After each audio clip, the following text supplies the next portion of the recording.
Northern Ireland Alternative Timeline Season 2 Episode 5 Political Friends and Political Enemies.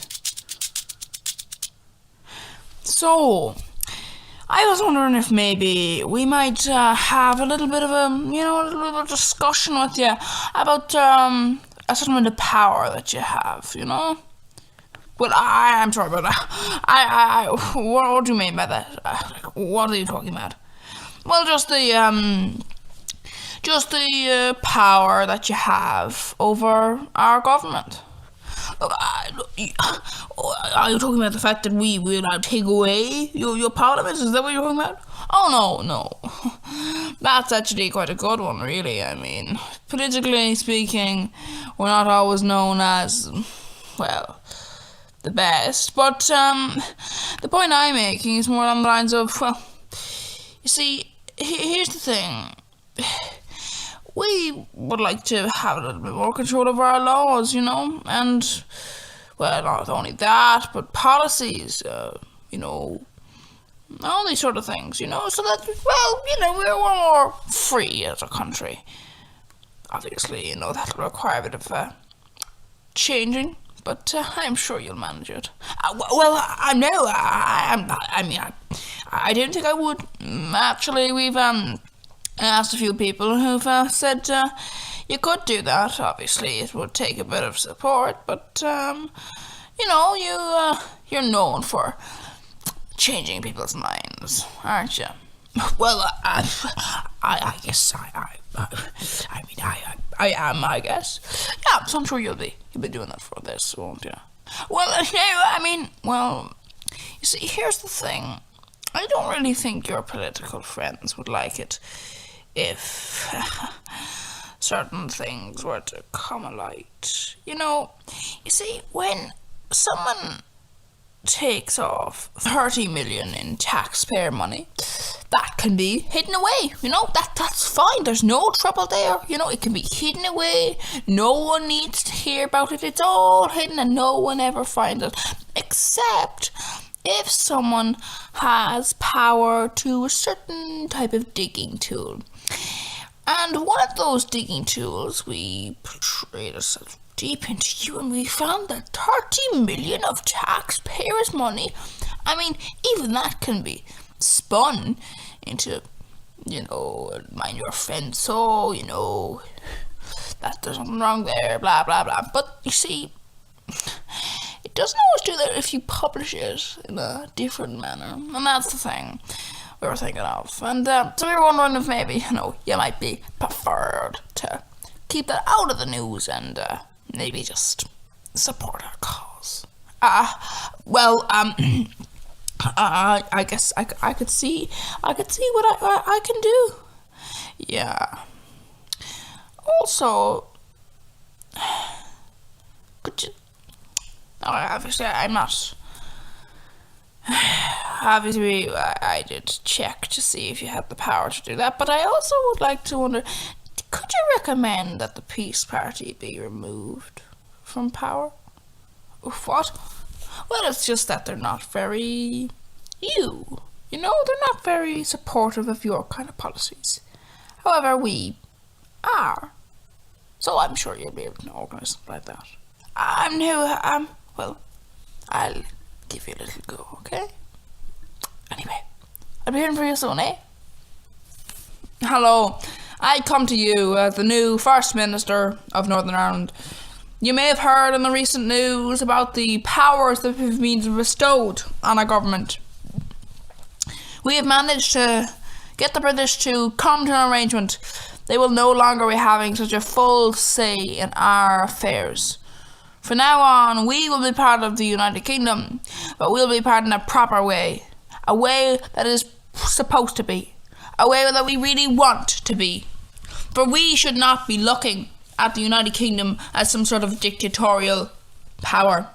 We should look at the United Kingdom as a united place. And now we can finally make a say. I'd like to announce some of the policies that our government will be putting forward. A stricter punishment for certain crimes, including murder, rape, and tax evasion. We will also be changing the systems that are in place for our education system. These changes shall take place over the next few years. These will include the introduction of a new system. Ladies and gentlemen, we can no longer stand by and look as people fail to get access to a good education. And even when they do get access to a good education, what do they run into? They run into this. The tests do not work. The tests discriminate against you if you've got a bad memory. But you know what I got when I went to my exams? I got a very poor result. Now, I was one of the lucky enough ones that I managed to get into this job, and I managed to have enough connections to manage to get to this position. But if you don't have that, do you know what that means? That means we are pushing people down for absolutely no reason. It is one thing to say, oh, well, if someone is not able to do a job, then don't give them the job. I would agree with that. You shouldn't give someone a job if they're not able to do it. Why exactly would you do that? That makes no sense. But that's exactly what we're doing anyway. That's exactly what we're doing. We're saying you cannot get into this job because why? Because you got poor results in your GCSEs. And why did you get poor results in your GCSEs? Well, because you were unable to do this subject well. Well, guess what? This job does not require this subject. So why exactly should you be affected by that?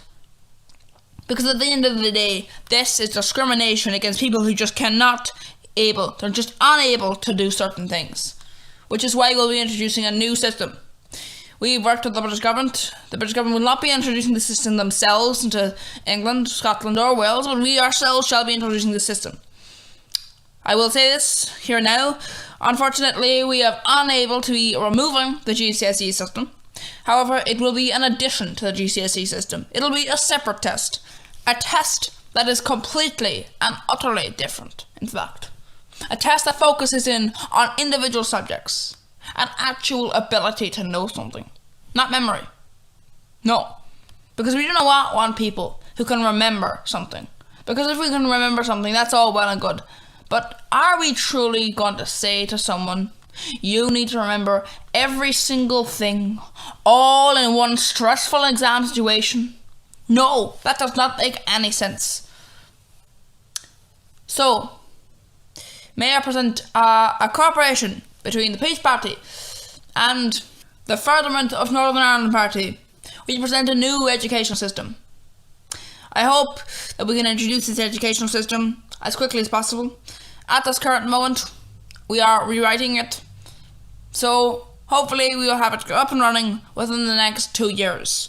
This is not some little government project. We're not going to be looking at this with simple, oh yes, it'll come out in 10 years and then it doesn't come out. No. We'll be looking at this and we'll be cutting through the waste. Because the waste must end. And that is something that must end. And I will inform something further. This shall be protected against British interference. The Britain shall not just say, oh, now the Stormont Parliament is being dissolved once again and we rule you directly once again. And then, oh, under the table they remove this educational system. No, this shall be a protected thing. And I would say, if they try to do this, we need to inform them that this is a bad decision. And to those who fear, once again, those who fear that this will take away their power, do not worry. Oh no.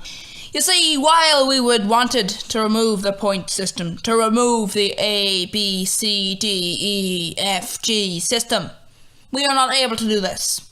So unfortunately, this will have to be an addition. Hopefully we can make changes to this further down the line, but at this current moment, we will not be able to do this. Unfortunately, my fellow colleagues in the other parties have not always agreed with me on this, but I have managed to convince some of them and the others have been outvoted. We will be introducing a larger green energy policy. We shall attempt to build many more wind turbines and we'll try to increase support for solar panels on people's homes, on the businesses in our community, and all other areas. From now on, I shall be making the statement that all government buildings shall now be mandated to have at least solar panels in their policies. Now, while this may not happen due to sourcing of financing, we understand this and we apologise to places that do not have the funding to do this, but all government buildings will have this in the pipeline. So, while it may look as if they do not have this in the pipeline, they will. All government buildings must have solar panels by 2026. Thank you for listening to my speech, and thank you once again for attending. And thank you for listening to this episode of Northern Ireland Alternative Timeline, the political show where we look at what would happen if we were on an alternative timeline. And then we look at Ireland, and specifically Northern Ireland, in that alternative timeline. And then we make a show about it. Yeah. Anyway, thank you for listening. If you want to click on a different video, that's good. Other videos from us, that's good, If you want to subscribe, that's also good, So anyway, thank you once again for listening. Hopefully we'll see you next time.